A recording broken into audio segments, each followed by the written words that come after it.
कर जाओ कलाकार लोग कहीं तो हट जाओ, कलाकार लोग सामान लेके आओ, कलाकार लोग सामान ले लो,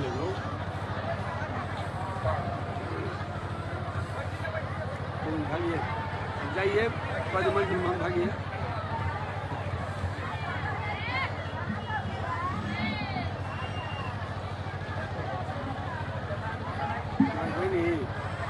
संपत्ति और संग गई ना जाइए हो गया संग बनी ना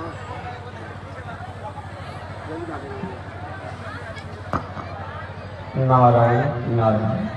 बोलिए श्री लक्ष्मी नारायण भगवान की। श्री भाष्यकार भगवान श्री रामानुजाचार्य स्वामी जी महाराज की। विश्ववंद जगदाचार्य श्रीमद विश्वक्सेनाचार्य अस्मदाचार्य पूज्य गुरुदेव श्री त्रिदंडी स्वामी जी महाराज की। हरि ओम। शांति शांति शांति। श्रीमन्नारायण लक्ष्मी नारायण श्रीमन्नारायण लक्ष्मी नारायण श्रीमन्नारायण नारायण नारायण श्रीमन्नारायण नारायण नारायण श्रीमन्नारायण जगोदारायण श्रीमन्नारायण जगोदारायण लक्ष्मी नारायण नारायण नारायण लक्ष्मी नारायण नारायण नारायण। प्रभु तेरी शरण प्रभु तेरी शरण प्रभु तेरी शरण प्रभु तेरी शरण राम जी तेरी शरण श्याम जी तेरी शरण राम जी तेरी शरण श्याम जी तेरी शरण प्रभु तेरी शरण प्रभु तेरी शरण प्रभु तेरी शरण प्रभु तेरी शरण।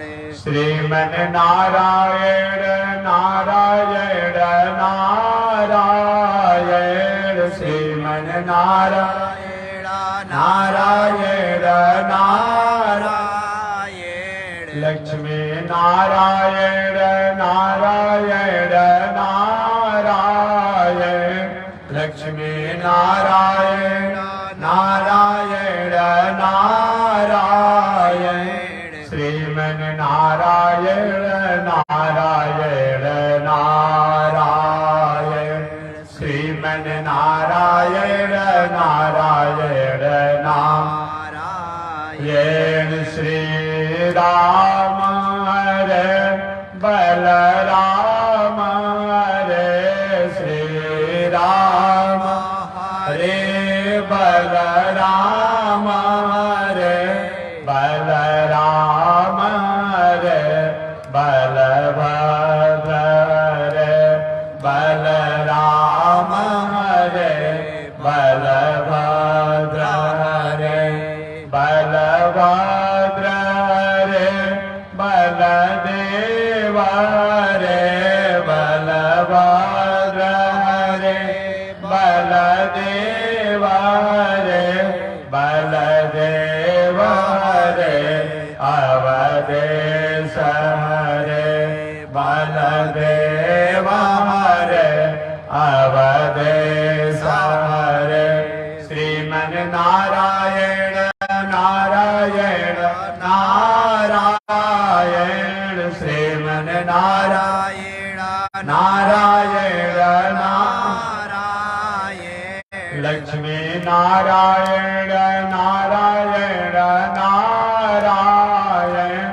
लक्ष्मी नारायण नारायण नारायण श्रीमन्नारायण नारायण नारायण नारायण श्रीमन नारायण नारायण नारायण।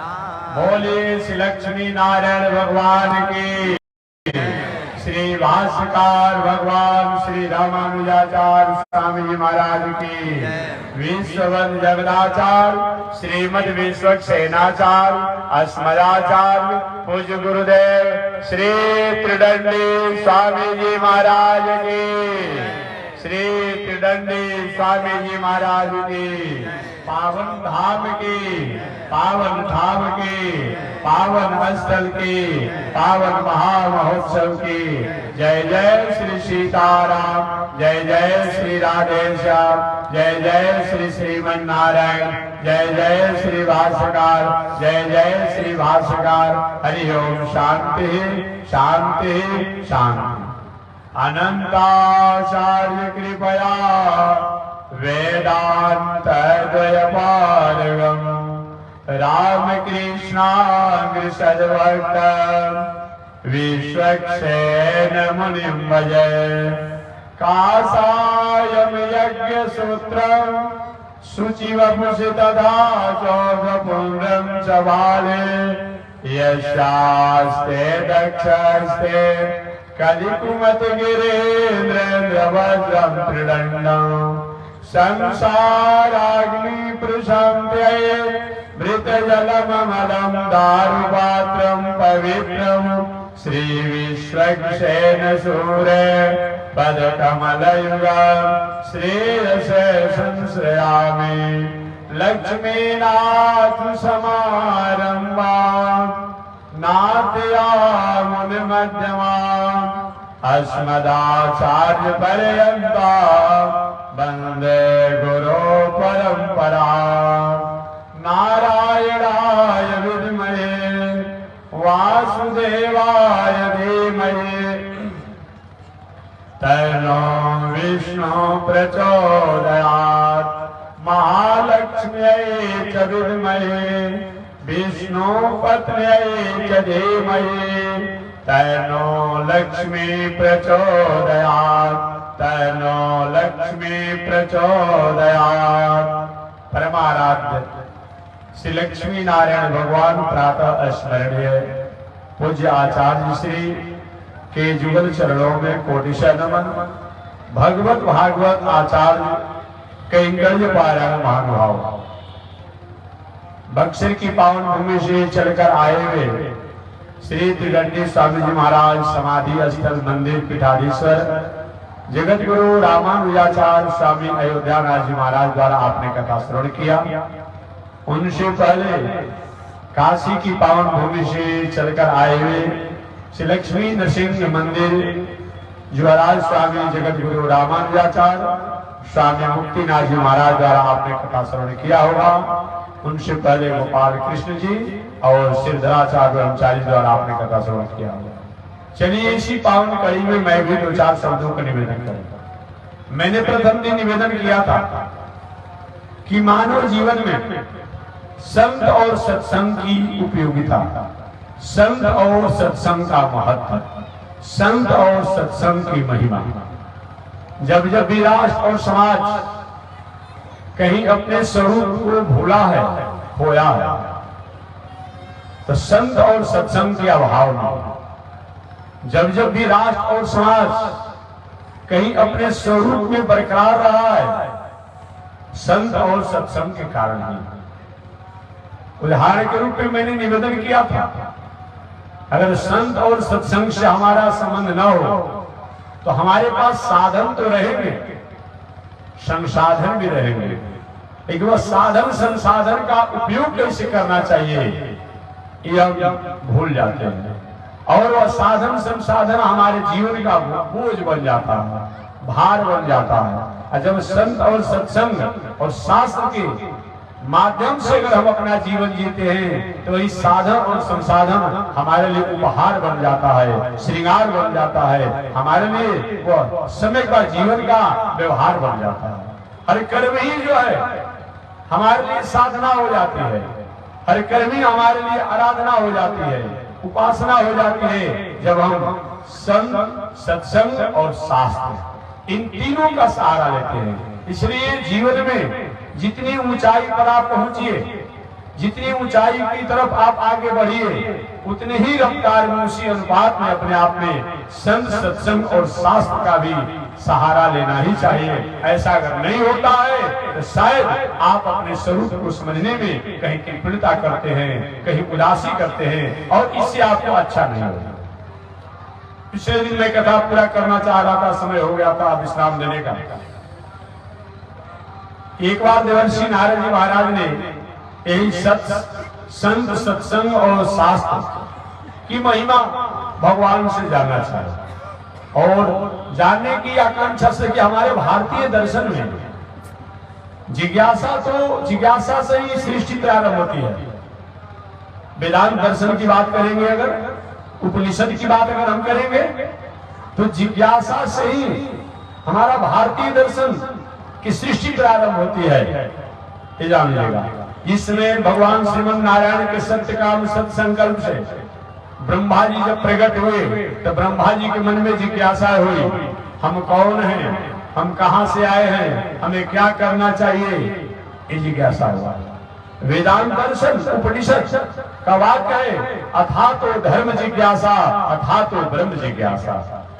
धर्म की जिज्ञासा होनी चाहिए और बाद में ब्रह्म की जिज्ञासा होनी चाहिए। आज थोड़ी सी हमारी आपके मन की चंचलता का ये फल हो गया है कि हम क्या करते हैं, धर्म की जिज्ञासा को त्याग करके अब ब्रह्म की जिज्ञासा चाहते हैं। याद रखिए, जब जब भी धर्म की जिज्ञासा को छोड़ करके ब्रह्म की जिज्ञासा की तरफ हम आगे बढ़ते हैं, वह ब्रह्म की जिज्ञासा हमारे लिए बोझिल हो जाती है, हमारे लिए भार बढ़ जाती है। इसलिए ब्रह्म की जिज्ञासा करने की आवश्यकता ही नहीं पड़ेगी, और आप धर्म की जिज्ञासा करेंगे तो वह धर्म की जिज्ञासा ही ब्रह्म की जिज्ञासा का पूरक है, पूरक है। उस अगत्या अपने आप में ब्रह्म की जिज्ञासा पूर्ण हो ही जाती है।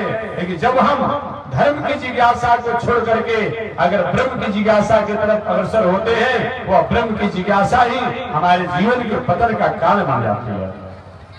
कल मैंने उदाहरण के रूप में बताया था, सती जी ने धर्म की जिज्ञासा को छोड़ करके और ब्रह्म की जिज्ञासा किया, तो क्या वही परमात्मा है, वही वैकुंठ में रहने वाले श्रीमन नारायण है, जो विदेही रूप में राम बन करके आए हैं।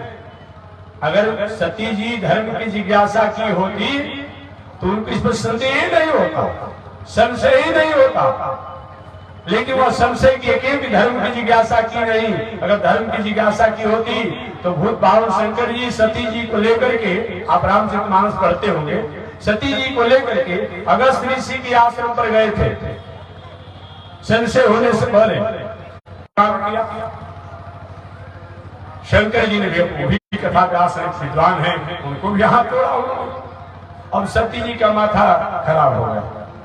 राम राम राम, ये सम कथा सुनाने वाला, ये सम कथा सुनाने वाला जो अपने को अगस्त ऋषि कहलाते हैं, ये भी मेरे स्वामी को प्रणाम किए। चलो तो कोई बात नहीं, लेकिन मेरे स्वामी सब अपने आप अखंड कहलाते हैं और ये भी अपने आप कथा सुनाने वाले को प्रणाम किए। सती जी चकरा गई, भला वो कथा व्यास को ये मेरे बाबा बहुत महान प्रणाम कर रहे हैं, कहीं तबीयत तो ठीक है इनकी ना, भ्रम में फंस गई।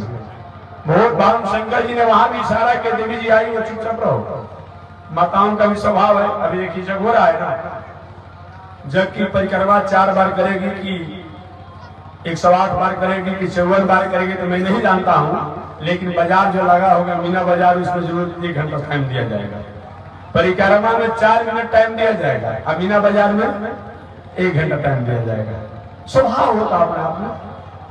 और सती जी भूत भाव शंकर जी अगस्त ऋषि के आश्रम पर सत्संग सुन रहे थे अगस्त ऋषि से। ये तो भाई हमारी भारतीय संस्कृति है। वैष्णव वैष्णव दृष्टवा प्रणय दंडवत नमो बताया गया है। एक वैष्णव दूसरे वैष्णव के प्रति हमारे यहाँ होता है कि हम भी मानते कि आप में परमात्मा की सत्ता है, आप भी मानते कि इनमें भगवान की सत्ता है। दोनों तरफ से अपने आप में सिर झुका लिया जाए, कोई आपत्ति नहीं। आप मानते हैं कि संत इसलिए मैं प्रणाम कर रहा हूं, हम मानते हैं कि आपने भगवान के सता इसलिए मैं भी सिर झुका दी। क्या दोष हो गया? बात में ठीक है, जब परमात्मा ने सबको बनाया है तो संशय किस बात की अपने आप में? संशय नहीं होनी चाहिए। सती जी को संशय हो गया और संशय यहाँ तक हुआ कि संशय हो, लेकिन संशय अगर भीतर रह जाता है तो वही क्या हो जाता है? वही रोग हो जाता है। सती जी को वहीं पर संशय को समाधान कर लेना चाहता था अगस्त ऋषि और भूत भाव शंकर जी अगस्त ऋषि के आश्रम पर, लेकिन बाबा कथा सुनाए थे, सती बार बार माथा ठोक रहे, महाराज कहाँ लाकर फंसा दिए? एक कथा सुनाने वाला क्या कथा सुनाएगा? क्या कथा सुनाएगा? कथा सुनाने वाला सम कथा सुनने वाले को प्रणाम किया, क्या मतलब होता है? बाबा ने समझा नहीं, यही तो हमारी परंपरा है, यही तो हमारी संस्कृति है। सती जी नहीं मानी। और वहीं आकर यहाँ पर क्या हुआ?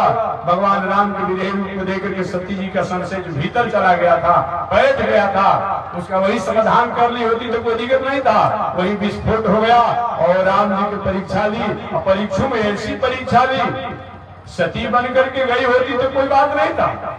वो सीता का वेश बना लिया, सीता का वेश बना लिया। भगवान श्री राम पहचान में गए, माता जी बताओ, भूत भाव शंकर की तुम पत्नी हो गए और तुम सीता का वेश बना ली मेरी परीक्षा लेने के लिए? परीक्षा बहुत प्रकार से हो सकता है। भगवान श्री राम ने प्रणाम किया सती जी को, माता जी प्रणाम। अब सती जी तो आश्चर्यमय हो गए, मैं सीता का वेश बनाई हूं, हमको सती समझकर प्रणाम कर रहे हैं, ये क्या हो गया? तब पर भी उनको मान जाना चाहता था, फिर भी नहीं मानी। पुनः सती गई और जाकर के एक पेड़ के ओट में पुनः सीता का ही रूप बना करके, हे राम, हे लक्ष्मण, आप क्यों रो रहे हैं? मैं कहीं नहीं भूली हूँ, मैं कहीं नहीं भटकी हूँ, मैं तो यहीं पर हूँ। भगवान श्री राम हद हो गया भाई, मैं परीक्षा में दिया, परीक्षा में पास भी कर गया, फिर भी मेरी परीक्षा ली जा रही है। तो भगवान श्री राम ने क्या किया? अमित रूप बना। अच्छा माता जी ठीक है, तो मैं भी अब परीक्षा विस्तार से दे रहा हूँ। अमित रूप बना लिए, सीता राम लक्ष्मण का अनंत रूप बना लिए। और सती जी भले ही सीता का वेश बनाई, चारों तरफ देख रही है कि सीता राम लक्ष्मण, सीता राम लक्ष्मण। ये क्या हो गया? अभी तो सीता के लिए रो रहे थे, ये तो सीता राम लक्ष्मण के पास में है।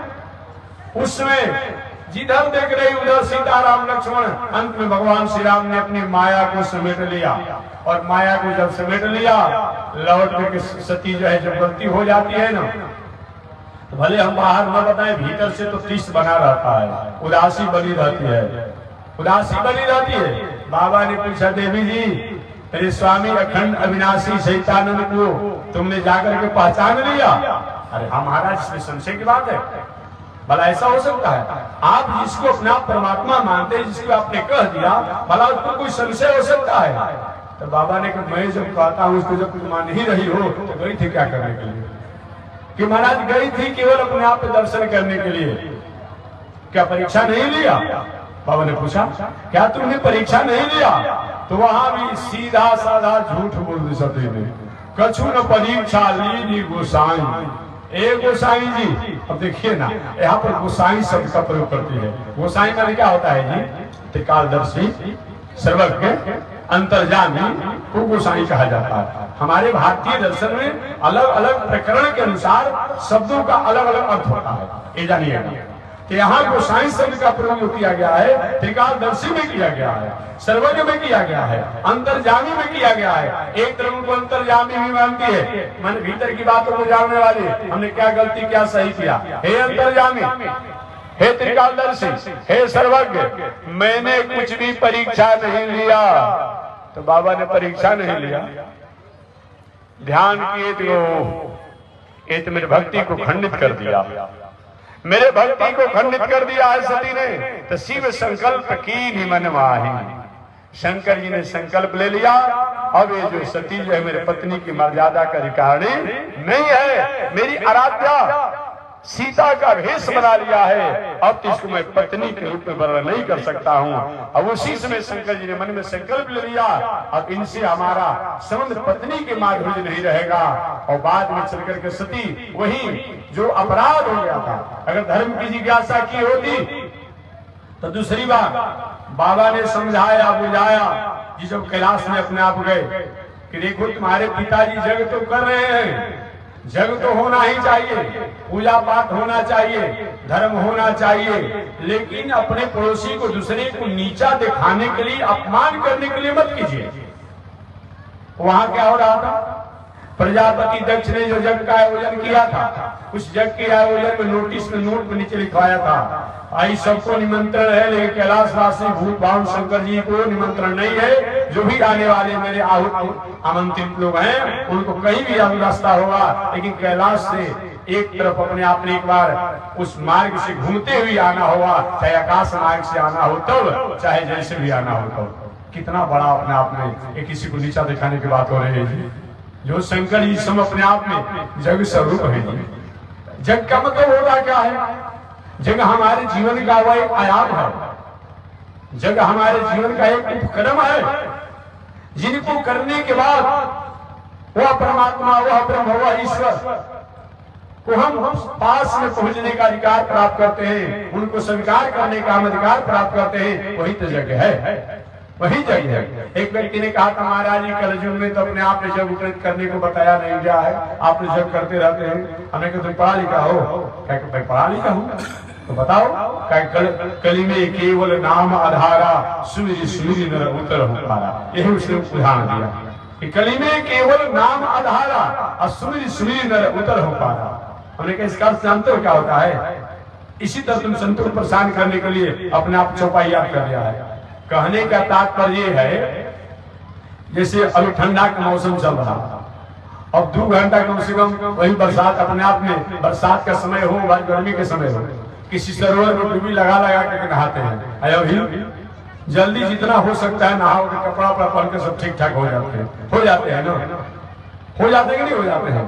तो इसी प्रकार के विकल्प की बात कभी आती है तो विकल्प का मतलब ये नहीं होता है तो मूल अपने आप में अधिकारों को, मूल कार्यों को, मूल धर्मों को त्यागने की बात आती है, ये नहीं आती है। मानो कहना चाहते हैं मानसकार कि हे दुनिया में रहने वाले लोग, अगर आप यज्ञ करने की क्षमता नहीं है कलयुग में, तपस्या करने की क्षमता कलयुग में नहीं है, तीर्थ व्रत करने की क्षमता नहीं है, तो कम से कम भगवान के नाम को भी ले लोगे, उससे भी जग तप तीर्थ व्रत करने का जो फल है वो प्राप्त हो जाएगा। ये बात बताया गया है, न कि ये कहा गया खंडन की बात नहीं होती है। क्यों? कि मानसकार ने उसी मानस में कहा है कि प्रथम मुनि जय कीरत गाई। हे मानस पढ़ने वाले लोग, मैं उसी बातों को लिख रहा हूँ, उसी बातों को मैं अनुमोदन करूंगा और कर रहा हूँ जो प्रथम मुनियों द्वारा जो गायन किया गया है, कहा गया है। तो जो भगवान श्री कृष्ण आज से 6000 वर्ष पहले इस धराधाम पर आकर के कहे कि हे दुनिया में रहने वाले लोग, आपको सब कुछ छूट जाए, घर परिवार पत्नी बाल बच्चे का त्याग हो जाए, लेकिन यज्ञो दान तप कर्मम न त्याज्यम। इस श्रीमद् भगवत गीता में भगवान श्री कृष्ण ने कहा है कि हे दुनिया में रहने वालों, यज्ञ दान तपस्या एक कभी भी त्याग नहीं करना चाहिए, चाहे कोई भी युग हो। पावनाने मनीषी नाम, ये महापुरुषों को पवित्र करने वाला होता है। ऐसा भला भगवान श्री कृष्ण के वाक्यों को मानस का तुलसीदास जी और खंडन कर देंगे तो उनके मानस को मान्य होगा, मान्यता मिलेगी। इसलिए मानसकार ने कहा कि प्रथम मुनि यही कीरत गाई, प्रथम मुनियों ने जो कीरत गाया है, लेखनी किया है, गायन किया है, उसी को मैं लिख रहा हूँ भाई, और मेरा अलग अपना विचार नहीं है। इसलिए शास्त्रों का समन्वय करना पड़ेगा कि शास्त्र का समन्वय जब तक आप नहीं कर पाएंगे तब तक शास्त्रों की परिव्याख्या को समझने में आप असफल हो जाएंगे। इसलिए मैं निवेदन करना चाह रहा था यज्ञ होना चाहिए, लेकिन शंकर जी को नीचा दिखाने के लिए वहां तक किया जा रहा था। परिणाम क्या हुआ? जग असफल हो गया, वहां भी सती द्वारा अपराध हो गया। अगर धर्म की जिज्ञासा सती की होगी तो कहीं शंकर जी की अवज्ञा नहीं करती। बाबा ने कहा देखो जग तो होना ही चाहिए, लेकिन जग अपने आप नहीं हो रहा है, केवल हमको अपने आप अपमान करने के लिए जग किया जा रहा है। सती कुछ भी हो महाराज, मेरे पिताजी जग कर रहे हैं, अब वाला मैं नहीं जाऊंगी। बाबा ने कहा देखो तुम्हारा भी निमंत्रण नहीं है, हमारा भी निमंत्रण नहीं है, तुम्हारा भी निमंत्रण नहीं है, हमारा भी निमंत्रण नहीं है। तो सती जी ने शंकर जी को उपदेश दे दिया। उपदेश क्या दिया महाराज सुनिए। पिता के यहाँ, भाई के यहाँ, गुरु के यहाँ, डॉक्टर वैद्य के यहाँ, राजा के यहाँ, संत महात्मा के यहाँ, बिना निमंत्रण के भी जाना, पति के यहाँ, बेटा के यहाँ, दामाद के यहाँ, बिना मित्र के यहाँ, बिना निमंत्रण को भी जाना चाहिए। बाबा ने कहा बात तो ठीक कह रही हो, एक कहो जब निमंत्रण देना कार्य के कारण भूल गया हो तब, कहीं नहीं इतने कार्यों में व्यस्त हो कि निमंत्रण देना बुलावा भूल गया हो तब। लेकिन जहां जाने के बाद किसी प्रकार की ईर्ष्या बढ़ जाए, वहां पर तो चाहे अपना कोई भी हो उसके यहाँ नहीं जाना चाहिए। सती जी के ठीक है महाराज, लेकिन मैं तो जाऊंगी। तो मैं कहता हूँ नहीं जाने के लिए, तुमको तो जाओगी। हाँ जाऊंगी। तो ठीक है, तुम्हारा मंगल नहीं होगा, कल्याण नहीं होगा। और सती ने शंकर जी की अवज्ञा किया, वहीं गई और पिता के जग में ही चल करके मर गए। अब नहीं जानते हैं, नहीं जानते हैं ऐसा क्यों हुआ। अगर सती जी कहीं धर्म की जिज्ञासा की होती तो सती के धर्म की जिज्ञासा का फल यह होता कि उसको इस तरह से विषम परिस्थितियों से गुजरना नहीं पड़ता। इसलिए हम और आपको बताया गया है जीवन में धर्म की जिज्ञासा होनी चाहिए। लेकिन आज क्या करता है लोग, सुबह सुबह जाकर के श्वास खींचेगा लोग। अभी भी लोग योगा करता है लोग, कुछ लोग कहते हैं महाराज हम योगा करते हैं सुबह सुबह। हम भाई किसी का खंडन मंडन नहीं करते हैं, बात समझ लीजिएगा। हम एक बात कहते हैं, अगर आपको अच्छा लगता हो तो सुनिएगा, और नहीं लगता हो तो हमारा बात हमारे पास छोड़ दीजिएगा। योगा करता है लोग, सुबह से अपने पेट को पचकाएगा, फुलाएगा, सांस को खींचेगा, छोड़ेगा। और यही योगा जब समाप्त होगा क्या करता है, अंडा को सबसे पहले जब पान करेगा। यही योगा है, बताइए ना ये कौन सा योगा है जी, ये काहे का योगा है जी। इस योगा से क्या मतलब है जी, राम राम बुद्धि पर तरस आती है। ऐसे लोग योगा भी कर रहे हो, अब अपना यही काम कर रहे हो, कौन सा योगा है। योग का मतलब होता क्या है बता दो ना हम सबने अपने, जो कहते किसे हैं। अगर पातंजल योग दर्शन के अनुसार बात किया जाए तो चित्त वृत्ति निरोधा योग, एक पातंजल योग दर्शन के अनुसार बताया गया है। चित्त वृत्ति निरोधा योग, हमारी चित्त की चंचलता जो है, आहार की चंचलता जो है, सत्संग की चंचलता जो है, इसको अपना आप निरोध करना, इसी के नाम क्या है, योग है। अर्थात हमारे आहार में, व्यवहार में, चित्त में किसी प्रकार का दोष है, फाल्ट है, विकार है, उसको हमेशा हमेशा के लिए शुद्ध करना, त्याग करना, इसी का नाम क्या है, योग है। बुरी आदत सुधार लो, बस हो गया भजन, मन की तरफ मार लो, बस हो गया भजन, इसी का नाम योग है। ऐसा अगर नहीं होता है तो सही में हमने योग नहीं किया। इसीलिए मानव जीवन में योग हो तब, तपस्या हो तब, साधना हो तब, यज्ञ हो तब, ये रोक नहीं लगाया गया है। लेकिन इसके करने का तरीका जो हमें भूल गया है, यही सबसे बड़ी कमजोरी है। ऐसा कब होता है, जब संत, शास्त्र और सत्संग के अमल छोड़ देते हैं, त्याग करते हैं, यही हमारे जीवन में होता है। लेकिन तीनों का सहारा लेकर के अगर हम कर्म करते हैं तो हर कर्म ही हमारे जीवन का वह साधना, आराधना, पूजा हो जाता है। इसलिए तो कहा गया है वर की वर्षी कर्म ही पूजा है। कौन कर्म, जिस कर्म में परमात्मा की आज्ञा मान करके, संत, शास्त्र और ईश्वर का सहारा लेकर के अगर वह कर्म किया जाता है तो हर कर्म ही वह साधना, आराधना, पूजा और तपस्या हो जाती है। यही बातों को बताया गया है। अतः जीवन में हमें धर्म की जिज्ञासा सबसे पहले होना चाहिए। और धर्म की जिज्ञासा जो होती है वो ब्रह्म की जिज्ञासा का पूरक है। जैसे आप भोजन करते हैं, इच्छा नहीं भी करें कि भूख हमारा समाप्त हो जाए, दूर हो जाए, तो भूख समाप्त होगी कि नहीं होगी। अब भोजन मत कीजिए। आप कहें कि हमारा भूख समाप्त होगा, ऐसे कभी कभी जादूगर विद्या द्वारा हो सकता है, कुछ नए नए जादूगर अपने आप में कर दें कुछ देरों के लिए, लेकिन हमेशा नहीं होगा और सबका नहीं होगा, सबका नहीं होगा अपने आप में। इसलिए बताया गया है कि अगर हम भोजन करेंगे तो भूख समाप्त हो जाए, नहीं भी कामना करेंगे तो भूख हमारा समाप्त हो ही जाएगा। हम जल पिएंगे तो नहीं भी कामना करेंगे, प्यास हमारा समाप्त हो ही जाएगा। ठीक उसी प्रकार से अगर हम धर्म की जिज्ञासा करते हैं, धर्म को स्वीकार करते हैं, तो ब्रह्म की जिज्ञासा अगत्या हमारी पूर्ण हो ही जाएगी। इसको अलग से करने की आवश्यकता नहीं पड़ेगी। यही बताया गया। एक बार देवर्षि नारद जी महाराज ये संत सत्संग और शास्त्र की महिमा और गरिमा को जानने के लिए भगवान श्रीमन नारायण के पास गए। अरे कल मैंने बता दिया था कि नारायण जी महाराज स्वयं अपने मुखारबिंद से अपने वाणी द्वारा व्यास जी को समझाते समय उन्होंने संत सत्संग और शास्त्र की महिमा को बताया कि हे व्यास जी महाराज, जब मैं पूर्व काल में गंधर्व का पुत्र था तो संत शास्त्र और सत्संग के कारण मैं दूसरे जन्म में दासी पुत्र बन गया। पुनः उस समय भी संत शास्त्र और सत्संग के कारण अगले जन्म में देवर्षि नारद बन गया। फिर भी भगवान के द्वारा ये जानने की इच्छा से नारद जी महाराज ने भगवान श्रीमन नारायण से पूछा कि हे प्रभु, ये बताएं कि संत शास्त्र और सत्संग की क्या महिमा है, क्या फल होता है। भगवान श्रीमन नारायण नारद तुम ही तय कर दो ना, तुम ही तय कर दो कि संत शास्त्र और ईश्वर कि क्या फल गरिमा महिमा होता है। नहीं प्रभु, आपको बताना पड़ेगा। भगवान ने कहा ठीक है, जाओ अमुक गांव में चले जाओ। गांव से कुछ ही दूरी पर एक जंगल है, उस जंगल में एक बहुत पुराना अजगर सांप रहता है, उस सर्पराज से तुम पूछ लेना। भगवान किया गया क्या? नारद जी महाराज घूमते घूमते पता करते करते जहां भगवान ने बताया था गए, उस जंगल में भी गए और जंगल में गए, देखे कि सही में सर्पराज अजगर जो है रास्ते से आगे की यात्रा कर रहा था। संयोग से कि हे सर्पराज, संत शास्त्र और सत्संग की क्या महिमा है, आप बताइए। अब नारद जी ने ऐसा प्रश्न किया, उसी समय एक गाड़ी आया। अजगर सांप जो है वो नारद जी के प्रश्नों का जवाब भी नहीं दे पाया और गाड़ी के चक्के से समाप्त हो गया। नारद जी के मन में दुख हुआ, भगवान ने बताया भी नहीं, जहां भेजा वहां पर एक घटना घट गई। क्या मतलब होता है?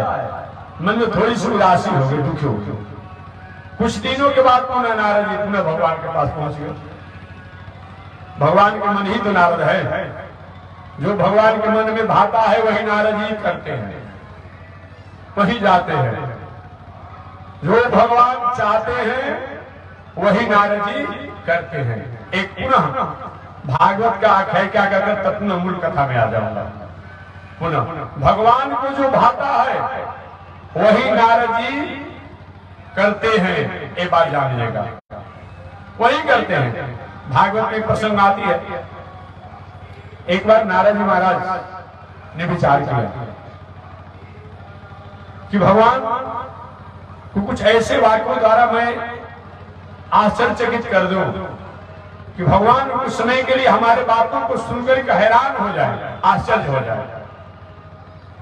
एक दिन नारद जी महाराज घूमते घूमते, उस समय भगवान श्री कृष्ण ब्रज में थे, ब्रज वृंदावन में थे, गोकुल में थे। उस भगवान श्री कृष्ण की उम्र लगभग 11 वर्ष 56 दिन का हो चुका होगा, कुछ कम होगा। भगवान श्री कृष्ण लगभग 11 वर्षों तक ब्रज गोकुल वृंदावन इत्यादि में रहे। क्या देखिएगा, 14 वर्षों तक मथुरापुरी में रहे। कितना हो गया? 14, 11, 25। 11 वर्षों तक ब्रज गोकुल वृंदावन में रहे घूम करके, 14 वर्षों तक मथुरा में रहे और 100 वर्षों तक द्वारिकापुरी में रहे। इस तरह कुल मिलाकर के भगवान श्री कृष्ण 125 वर्षों तक इस धराधाम पर रहे। लोग आज कह देता है लोग कि अपने आप में कहीं स्त्री लोलुप हो, चंचल स्वभाव हो तो अपना आप कृष्ण जैसा हो। उन भले आदमी को दिमाग पर तरस आती है, बुद्धि पर तरस आती है। अरे भाई 11 वर्ष में तो ब्रज को छोड़ दिए हैं भगवान श्री कृष्ण। 11 वर्ष की आयु में तो ब्रज को छोड़ दिए हैं। जिसमें लीला किए हैं वो 5 वर्ष से 6 वर्ष की आयु थी। आजो अगर सरकार के मेडिकल साइंस के अनुसार, सरकार की प्रपार्टी के अनुसार 5 वर्ष के 6 वर्ष के 5 से 6 वर्ष की आयु में अगर कोई बालक पर किसी प्रकार का कोई अगर आरोप लगाता है, क्या न्यायालय द्वारा मान्य होता है?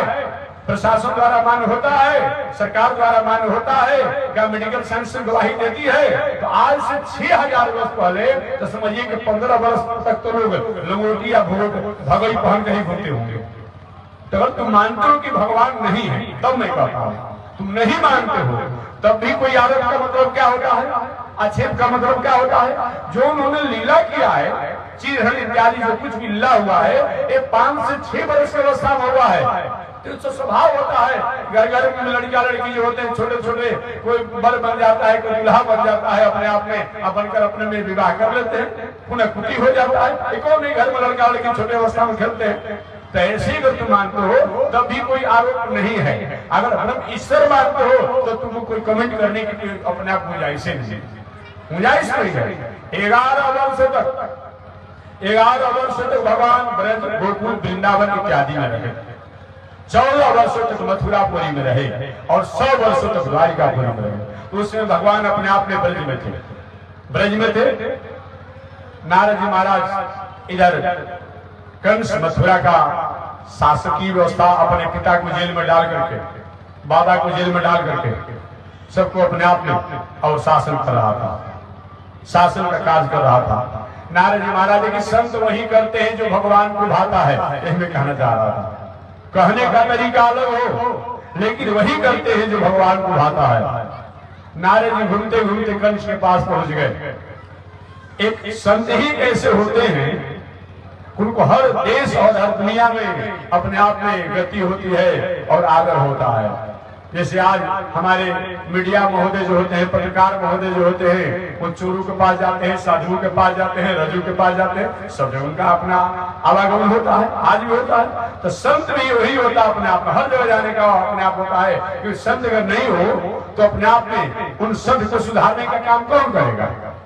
इसलिए संत को तो हर जगह जाने का है। लेकिन सूर्य पैखाना पर भी अपने प्रकाश को देता है, गंगा जल पर भी देता है प्रकाश को, समुद्र के खारे जल पर भी देता है, पापी व्यक्तियों को देता है और पुण्यात्माओं को देता है। लेकिन अपना प्रकाश भी कहता है, उसके अवगुण को नहीं लेता है। उसी प्रकार से संत महात्मा भले कहीं भी यात्रा करें, लेकिन इसको सादगी की स्थापना करते हैं, न कि दुर्गुण के अपने आप में कहीं बिखेरते हैं। इससे संत को तो यात्रा होनी ही चाहिए, हमेशा होते आ रहा है और आज भी होती ही रहनी चाहिए, ये बताया गया।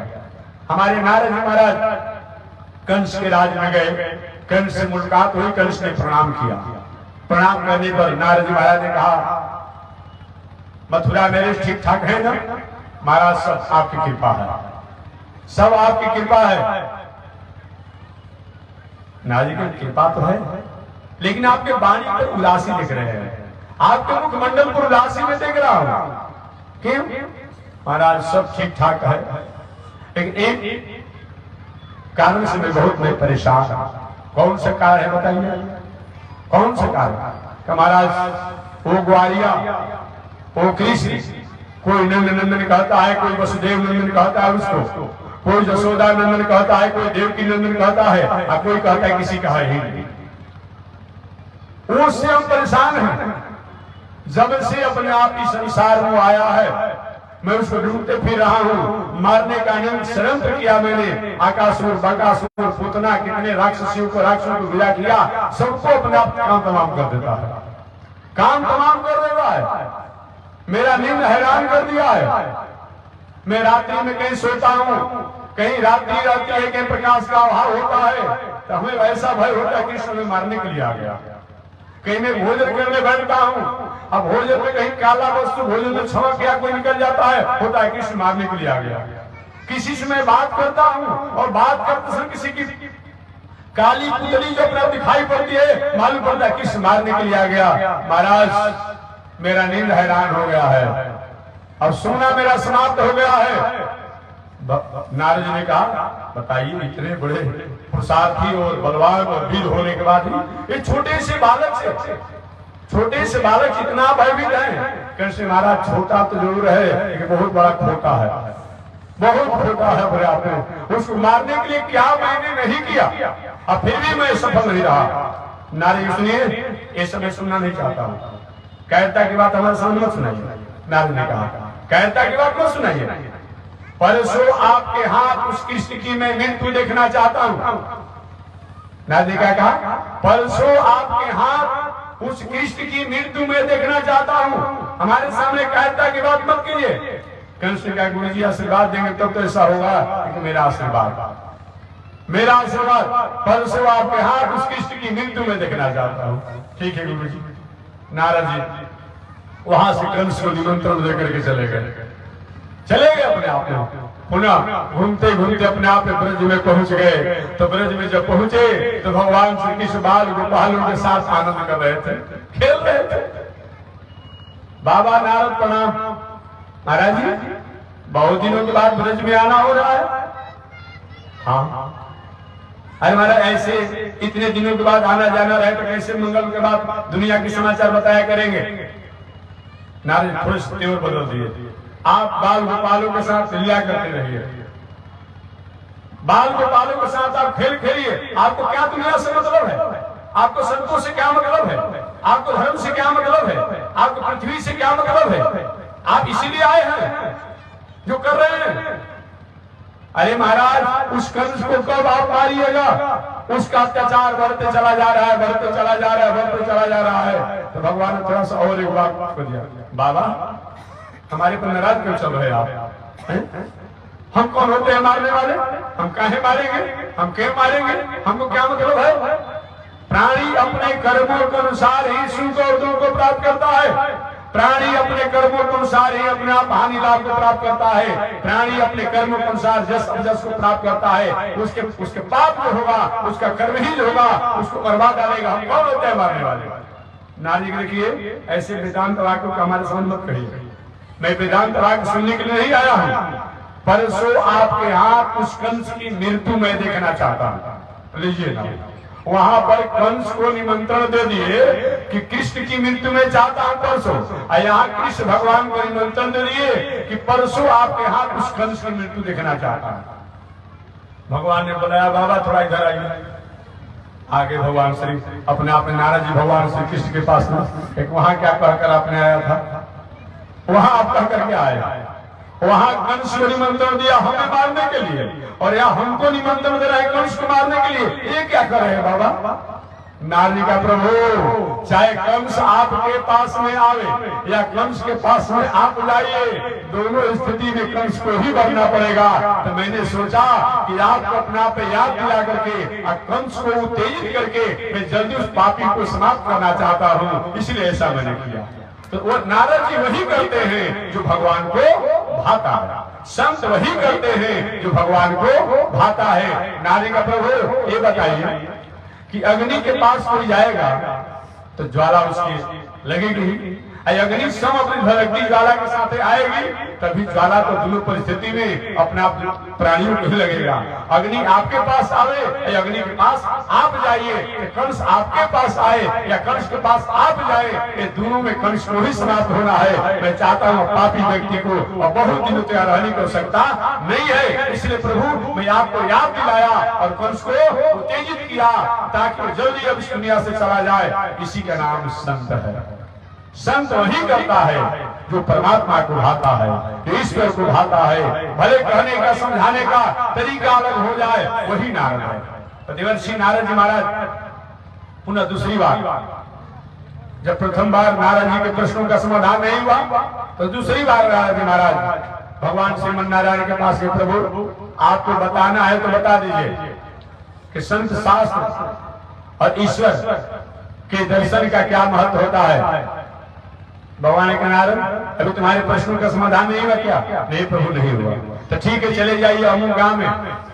अमुक गांव में एक गाय ने एक नवजात बछड़े को जन्म दिया है। उस बछड़े से पूछ लीजिएगा कि संत के शास्त्र का क्या महत्व होता है। नारद क्या आप नहीं बता सकते हैं प्रभु? क्या हमको भेजते रहते हैं अपने आप में, आप बता दीजिए ना। ठीक नहीं आप जाओ, मैं कह रहा हूँ ना। भगवान ने जैसा अपने आप में कहा उसके अनुसार नारद जी उस गांव में गए और सही में गाय ने नवजात बछड़ों को जन्म दिया था। हे गोवत्स, संत के शास्त्र के दर्शन का सत्संग का क्या फल होता है? और सही में वहां भी ये वाणी कहे कि वो गाय का बछड़ा भी चला।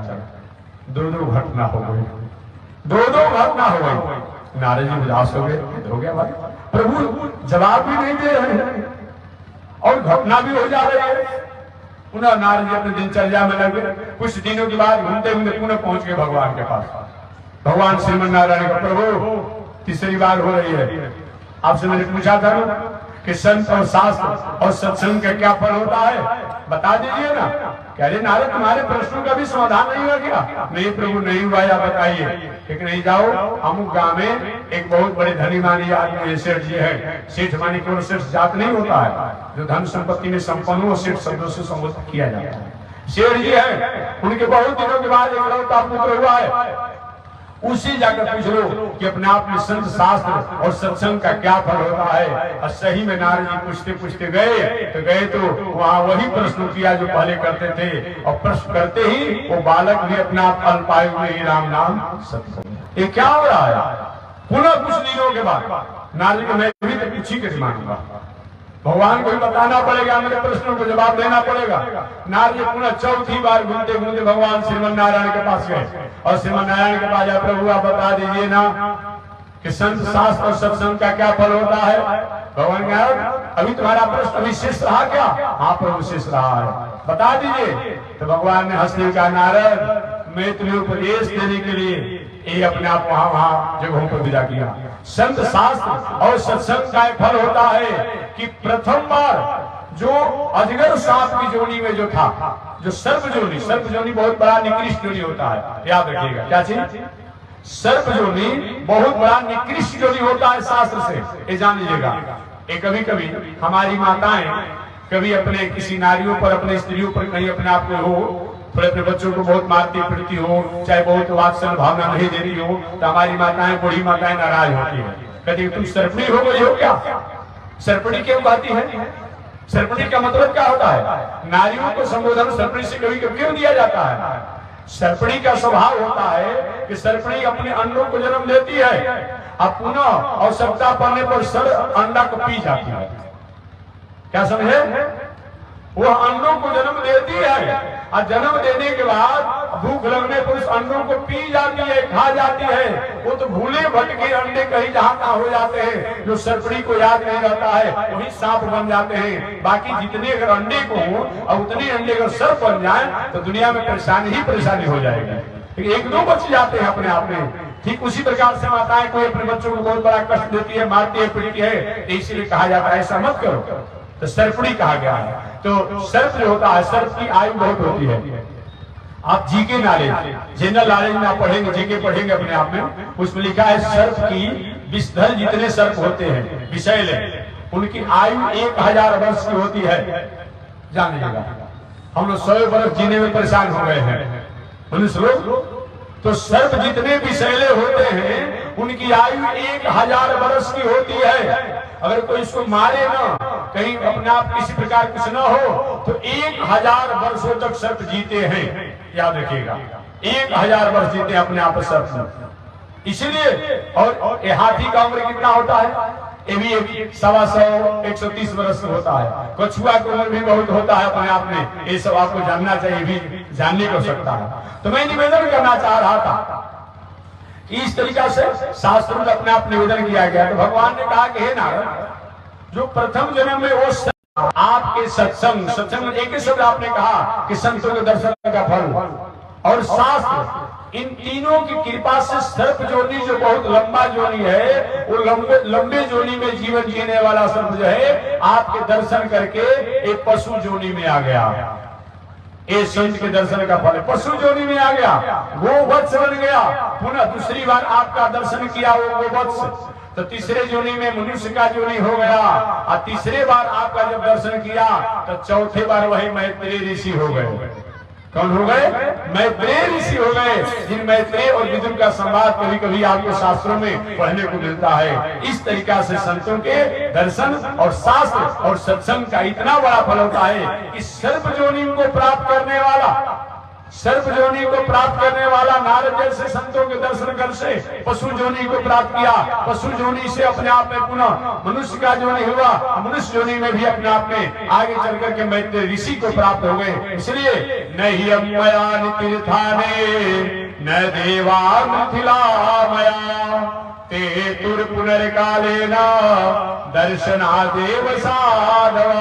बताया गया है बहुत दिनों तक तीर्थों में वास करने के बाद, जग आदि करने के बाद, तपस्या साधना करने के बाद जो फल को प्राप्त होता है वो संत के दर्शन और सत्संग से प्राप्त हो जाता है। इसलिए संत, शास्त्र और सत्संग ये हमेशा हमारे जीवन में होना ही चाहिए। इसको जब जब भी हमने त्याग किया तब तो हमारे जीवन में वो प्राप्त आयाम भी उसको जाने से कोई रोक नहीं पाया। और जब जब भी हमने अपने जीवन में संत, शास्त्र और सत्संग को अपनाया, हमारे जीवन में खोया हुआ चीज, खोया हुआ वस्तु को सहजता से हमने प्राप्त कर लिया।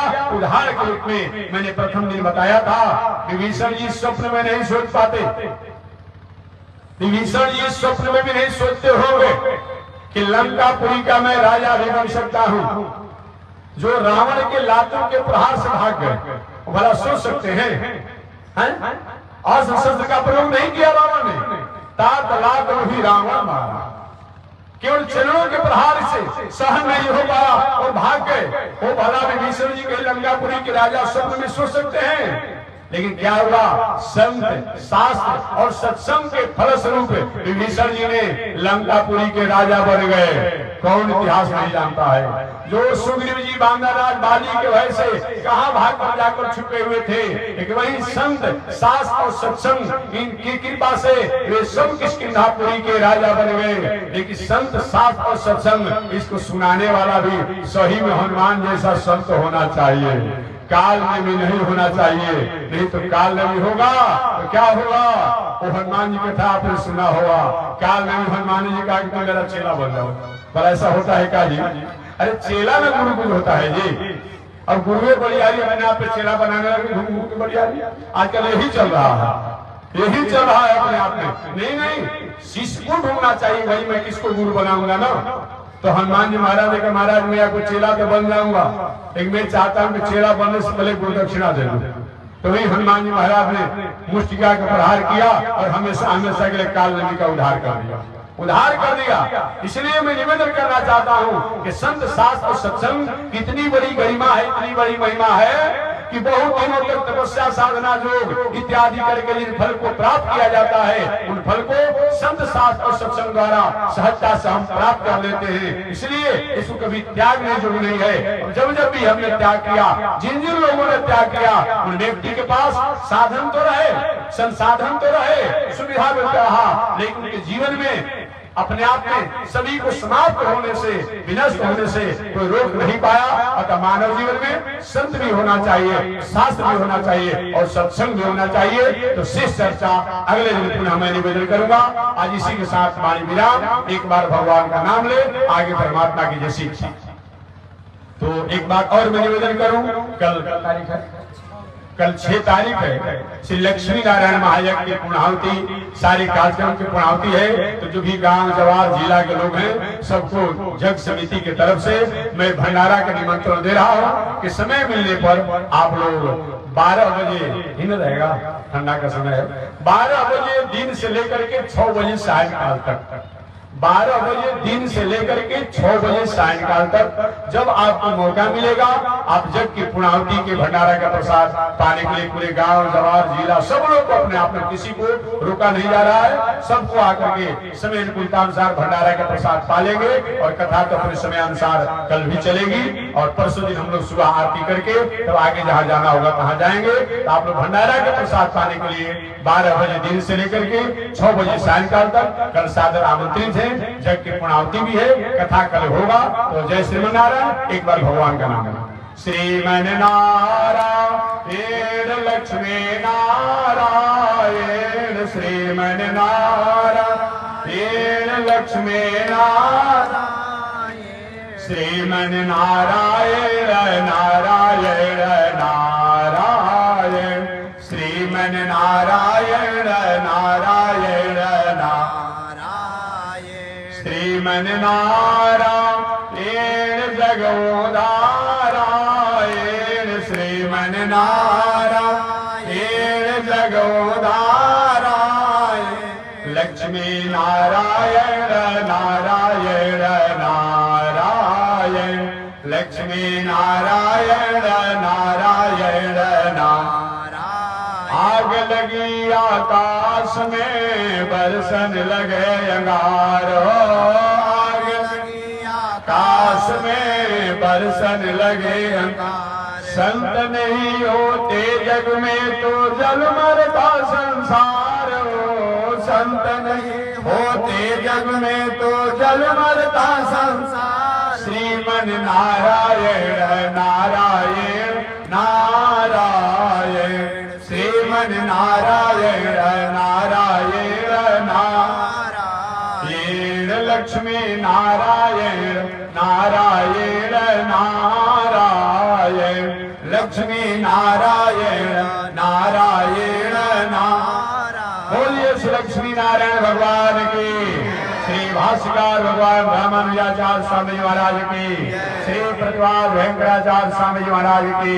अनंताचार्य घाटी स्वामी जी महाराज की। परमाचार्य रामकृष्णाचार्य स्वामी जी महाराज की। विश्ववंद्य जगदाचार्य श्रीमद विश्वक्सेनाचार्य अस्मदाचार्य पूज्य गुरुदेव श्री त्रिदंडी स्वामी जी महाराज के। श्री त्रिदंडी स्वामी जी महाराज के पावन धाम के पावन ठाव के पावन स्थल के पावन महामहोत्सव के पावन महामहोत्सव के जय जय श्री सीताराम जय जय श्री राधेश्याम जय जय श्री श्रीमन नारायण जय जय श्री भास्कर जय जय श्री रामानुजाचार्य जय जय श्री रामानुजाचार्य। हरि ओम शांति शांति शांति।